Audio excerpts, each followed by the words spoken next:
All right, welcome to another episode of Math on the Rocks. Just as an always, we got to always remember to remind people to subscribe either on, let's see, Apple or Spotify or YouTube. We've got video versions, we've got audio versions. But we're doing a special introduction. Why are we doing a special introduction, Cole? Oh, I was just going to say, be careful there, Duane. People are going to start thinking we're official with all those titles you're throwing out there. But no, this is kind of like the pre-cap recording for our CMC Math on the Rocks Live that we just did at CMC South a few weeks ago. So super excited. Yeah, and so, people need to know that what you're going to hear is our first try at trying to be professional on the road. And true to form, it was a little rocky, but we had a blast. So welcome to this episode of one of our guests from CMC South. Welcome to Math on the Rocks, another episode of Math on the Rocks. We are still here live at Palm Springs. Cole, what's going on? We are here doing Math on the Rocks live. Any of you out there, I'll speak really loud in the exhibitor area that want to come hang out with us. Maybe they'll come in. We have the Cathy Williams joining us for this episode. Super excited. Cathy, you want to tell us a little bit about yourself? Who are you? Who am I? In this moment today, who am I? Yeah. Yes. I'm sitting here with you guys because I'm big fans, anxious to talk to you two. So who I am? I'm a former teacher. Actually, I'm still a teacher. I love to teach. It's all I really want to do. But I work at UCubed, co-founded it, so I'm at UCubed, and that's my current job after 28 years of public education. Oh, very good. I know you've been around and doing it a long time, well respected in the field. So we're super excited to have you joining us today. Thanks for calling me old there. I have I to know, bounce right? back between, Duane got tired of it last time, so I got to, Yeah. spread the wealth, Cathy. I just have to, because it's a number, right? And for the first time in my life, I'm like, darn, I wish I was a little bit older. Because now there's these new marks getting older that I kind of want. And I'm like, wow, when did I ever want to be older? And now I do. Anyway, 40 years of education. Holy moly. Yeah, right? I know. I should be in a rocking chair somewhere, I guess. I don't know. So Cathy just introduced herself. I forgot to introduce us. So we are Cole and Duane. He's Cole, I'm Duane. I work at Merced County Office of Education during the day. During the nighttime, we do work for California Math Council. I'm the CMC Central President. Cole? I'm president-elect. Yes. And what do you do in your day? I work for the Kern County Superintendent of Schools office. Word up. And so the premise of why you're here is Cole and I were running symposiums, that's our job for CMC, and we discovered something that everybody already knew, that the problem with conferences is they end. And while we're here, we have great conversations with the people around us. I had a great, wonderful conversation with Sarah without the H. I talked to Anthony, who went to school practically in my backyard. But the truth is, these conferences end, and I'm not going to see Sarah again until next year. And a little clown tear right there, I saw that. And so that's a problem. If we're supposed to be a community of learners, we need to be a community more than just for a weekend. And so this podcast is one of Cole's and my efforts to extend the learning experience. So Cathy, thank you, honestly, for you guys being ask, here. I'll make it happen for you. Yeah, I'll tell them the premise later, the rest of it. So you go, Cole. All right, so today we're going to be talking a little bit about the 21st century classroom and what that looks like. So in your mind, the best case scenario, how would you describe the 21st century math classroom? First off, it would have to have teacher agency and student. So if I was that teacher, I go in and teach. Now, whenever I get a chance, I'm going to say, hey, come teach my class. I'm in. I love it. Trying to make it 21st century. So what do you need around you? So the biggest thing, I want a makery space.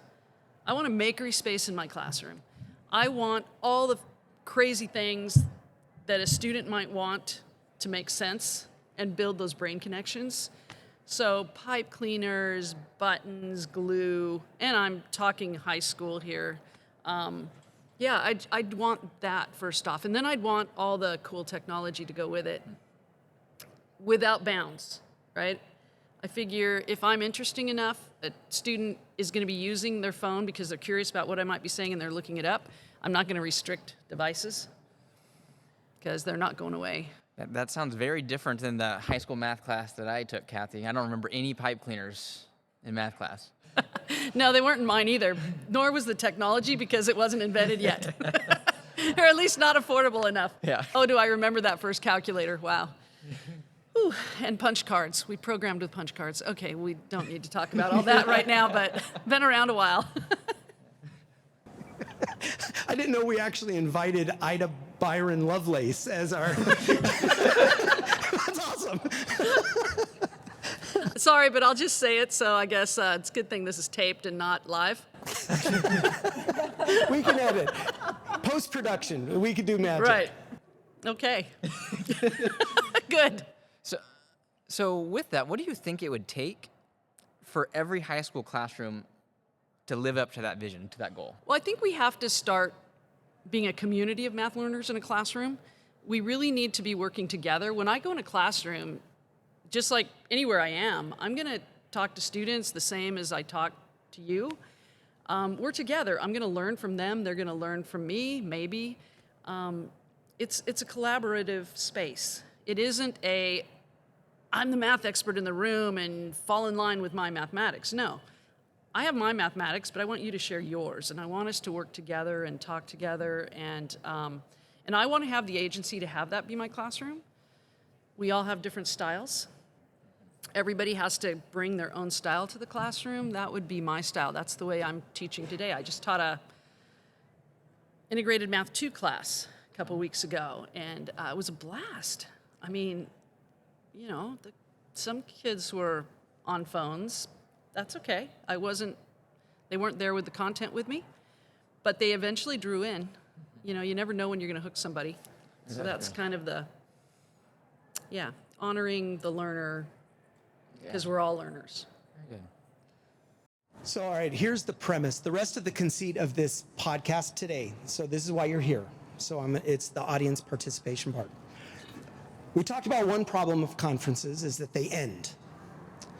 The second problem of conferences is are you enjoying what you're hearing?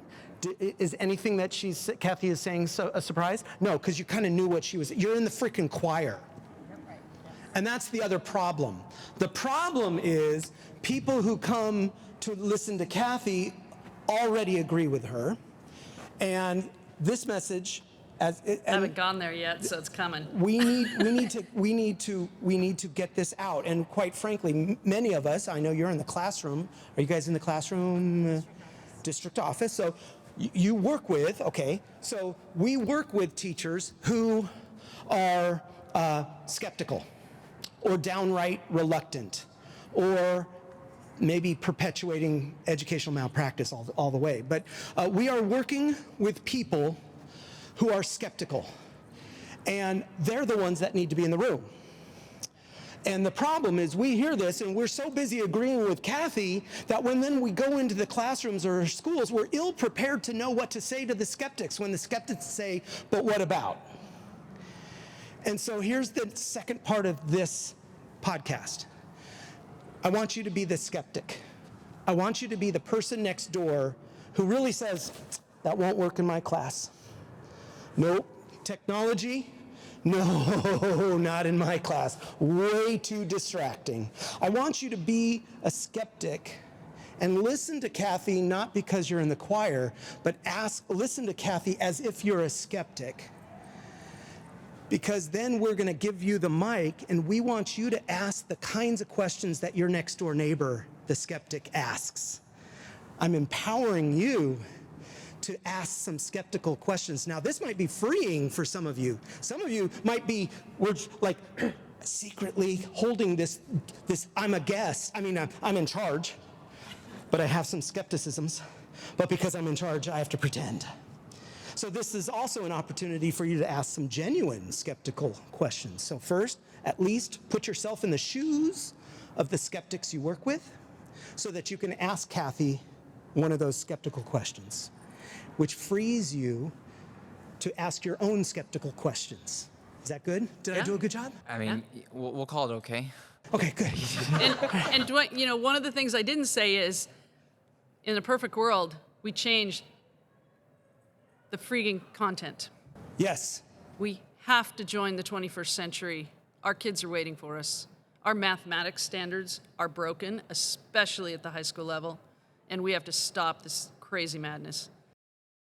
Good. Yeah, and that fits right in line with what we heard from Steve earlier Yeah. today and Phil, and I think we're all echoing the kind of these same messages. Strolling around, saw a group, really, really happy with their whiteboard, so thrilled that they'd factored a quadratic equation.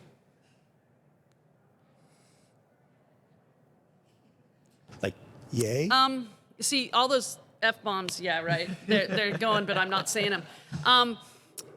You know, why? Why? I'm sitting here being the skeptic with the standards right now.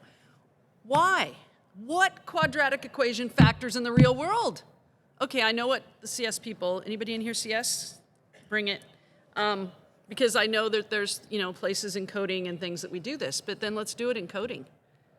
Because I can promise you most of our students aren't going to remember it. I'm being my own skeptic. No, I love it.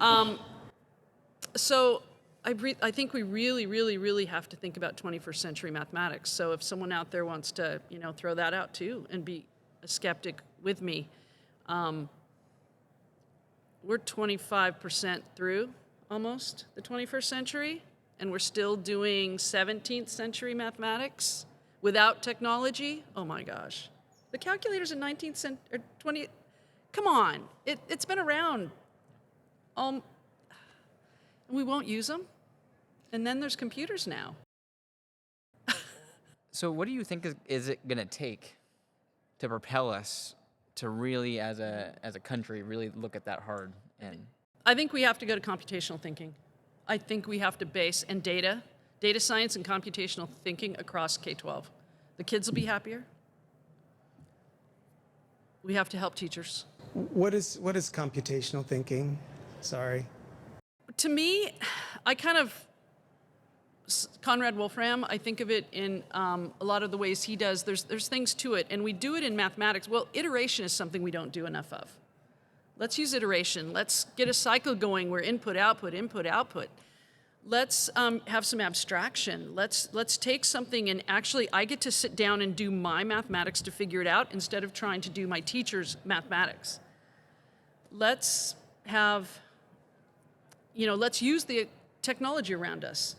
Let's really create systems. Let's be given problems that require that type of thinking. All right, folks, here's your opportunity. Oh, got a skeptic? Good. All right, bring it. Okay, here we go. No H is ready. All right, ask your skeptical question. This is going to be for the podcast part. So, Okay. This one I do get a lot from teachers. How do I use these technology resources and create this atmosphere in my classroom if I am not already an expert at utilizing them? How do I trust my students will stay on task and learn what they need to learn if I'm not an expert, if I don't know how to do this? I love it. That's a Valid good one. question. Dang. And, you know, the biggest thing I heard in what you said was expert. And I know for me, now this is my style, what works for me. And so we need to work together and talk together and just be thought partners with other people as well. For me, what works is I don't want to be perceived as an expert in the classroom because we're all thinkers. And so now I'm going to rely on the students. Hey, help this whole class figure it out. I've found that when students realize you, the instructor, need help, oh boy, do they stand up. They come to the table because they're coming to school to learn, and the majority of them, and they really want to engage with you. So that's the biggest thing is, I don't have to be an expert to do this. I really like the thinking of, well, I should never ask a question in the classroom that I know the answer to. Or I shouldn't ask my students to do something that they can just ask Siri and Siri will tell them the answer. And so how do we produce mathematical thinkers, computational thinkers in our classrooms? If we have to sit in a box as an expert, it's going to be really hard. And so I have a skeptical teacher on this that I'm working with their department, and we had a really good long talk. And the teacher finally came down to, math is when I have control. And it's scary to give up control. I totally understand that. Been there. So it's a process. It's not a switch we flip overnight. So that would be, we'll try something little. Or maybe I go in with your students and I try something little and show, see what they do to me with it. Yay, thanks for playing. Here. Uh-oh. Here's one. All this sounds so great. However, I'm going to get behind in my lessons because I'm pulling out the pipe cleaners and I don't have enough days to get through all of my content that I need to teach. Yeah, Yeah, what she said. right. Well, that's why I believe in the big ideas. What's the big idea? Pick out a really big task. Sure, it takes forever, takes a long time, and it gets messy. But in that mess, there's so much joy. I watched high schoolers. I brought in a makery space with our team, and I thought that they would all prefer their computers. They all wanted the glue, the pipe cleaners, the pom-poms, the buttons. I didn't have enough in the makery space. We had to resupply. We were all stunned because we did not think every single high school student in this class would want all of that and not their computer. So it is messy, it takes more time, but oh boy, the people that are taking this on, what they report back is, oh my gosh, in this big idea task, I saw what they knew. And so then I knew what I didn't have to teach, but oh, how I saw the things I needed to teach. And then I had more time to teach those things. And we went deeper and they got it better. So people that cross that road, they say they're never going back. I remember when I crossed that road, I was a very traditional high school teacher. If any of you were my student, I'm so sorry back in those days. I like to apologize. So yeah, we have to cross that road ourselves and feel it. And once you feel it, you're hooked. So, go ahead. Okay, so my question is, this sounds great, and we have standards that we have to hit. What happens when I have students in the classroom with huge learning gaps, especially since the last 4 years? Boy, you guys are asking good questions. Oftentimes, we think, oh, here's the standard. I need them to be right here, so I start to work with them right here. And it usually doesn't work. We have to go back to the foundation and figure out, I kind of see it as this code, and there's missing parts. We got to go all the way back. If we go all the way back to the true meaning of things, I believe, and I see it working, they'll catch up. We just have to find that moment. And usually it's number sense. So there's something in there, and we do a lot of work with that at UCube. That's a lot of our tasks. I have a task right now that's working on number flexibility within 7, 10, and 18. In fact, I can give all of you a copy of that before you leave. But it goes really high. I had a friend that took it to the International Mathematician Conference in Australia over the summer because they were like, oh my gosh, it goes so high. But fourth graders are happy with it and high school kids. So we have to find this way to build in the foundation while we're still teaching them the grade level content. And I know we can do that. With the right people, we're working together, we can do it. But it's not in most textbooks. Anyway, sorry, did I say that? Okay, yeah. So I hear what you're saying. And I would love to have my students, to have them be those thinkers in the classroom, but I'm not being assessed on the thinking. They're being assessed on the skills that they need to demonstrate and to show. That's the end of the year test that I have to get them prepared for. So what then? Yeah, what then? Because do you believe that you have kids that are scoring that they know the skills and that comes out that they don't know the skills, but they do? Yeah. I mean, the tests aren't working because they're not, I mean, okay, we can collect data. And so let's take an item that's going to collect data on your students on a skill.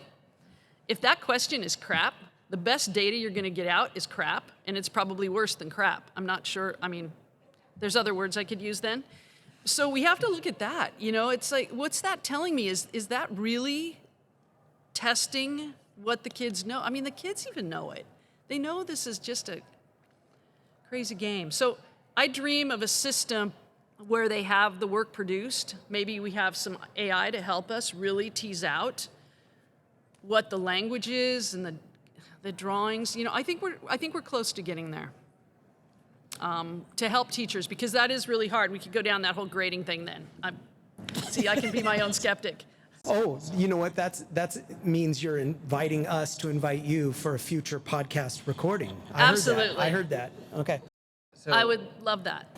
So we've been rolling out and talking about the framework and the big ideas in both of our counties, and one of the challenges that we've had is the teachers say, hey, this is really great, but there are not any resources to support this way of thinking, right? And I know publishers are busy at work trying to do something.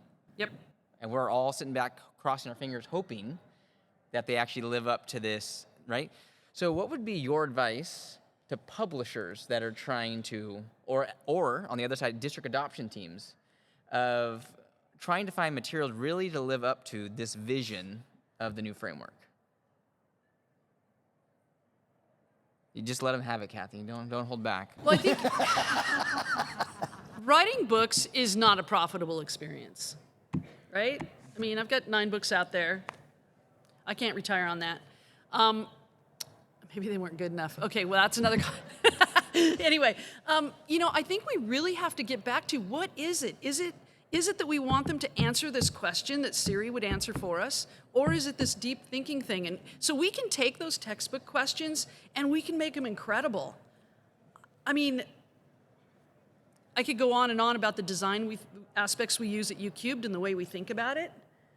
And we are going into writing some of this, and we're gonna, we know that there needs to be some help. I think we all need to crowdsource. If we asked every teacher in California, they have a big idea task that is part of their standard that they do. If we could pull us together, we wouldn't need other textbooks. We just need each other. Sorry, publishers. We really could do this and talk about the student work. Oh, I did this in my class, and this is what I learned that my students knew, and then this is what I need. I mean, we can pull these big ideas in. To me, a big idea is something that shows me a lot of different ways a student can go and shows me what they know in the moment and what they can produce in the moment, or what they learn in the moment from each other and what they learn from themselves. You look at that, and it crosses domains, it crosses, it's got geometry in it, and number sense, and algebraic thinking, and, those are the types of questions we need to ask. And oh my gosh, how they practice inside these tasks. Oh, and how it relates to when they're actually stepping outside of your 4 classroom walls to interact with the world, right? We're not going to just go out and say we only have number sense today. We're going to go out and say we're taking all that we know with that. Yeah, I see, teachers at all grade levels, they have these things that they ask, and the kids are so they can't stop, they're just like, oh my gosh, this is interesting. And they're solving hard questions. Invariably, when I'm working with teachers and they take one of these on, they'll say, oh my gosh, I had no idea what they could do. It's like unleashing dragons, and they're just flying all over and going crazy. It's a beautiful thing, and that makes the kids happy. Well, Cathy, this has been wonderful. We appreciate you joining us today here at South. Any closing thoughts, remarks? I know we're definitely going to be reaching out to you to have a follow-up sometime. Absolutely. I think we all have to let go of the stressors we feel from the tests and from the data. In my former district, our superintendent changed the board goals when I was the director of mathematics so that we were not measuring our success by standardized test scores. And that was the most freeing moment for teachers to really have the agency to say, oh, I can take that leap. Because we got to figure out how to manage the stress we feel for the scores. Hey, would you all join me in thanking Cathy right now? Thank you, guys. Thank you. Thank you. Thanks, guys. Great.